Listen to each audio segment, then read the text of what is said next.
জাতীয় ব্যাডমিন্টন খেলোয়াড় থেকে ঢাকায় সিনেমার নায়িকা, এটাই রাজদীপার জার্নি। ক্যারিয়ারের শুরুটা কোর্টে, আর এখন ক্যামেরার সামনে।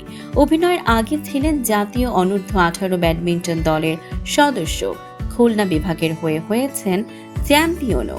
2020 সালে দহন সিনেমায় ছোট একটি চরিত্রে প্রথমবারের মতো অভিনয় করেন।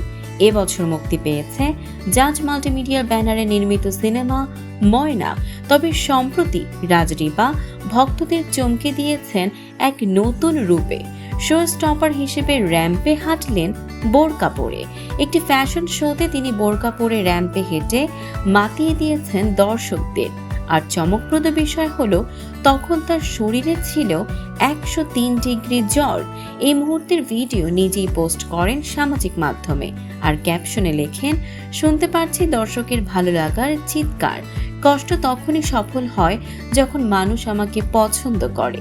শো স্টপার হিসেবে র্যাম্পে হাঁটা এই প্রথম, তাও 103 জ্বর নিয়ে।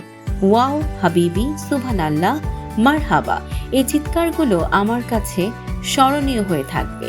তিনি আরো জানান, আপনাদের উৎসাহে র্যাম্পে রেগুলার পাবেন ইনশাআল্লাহ।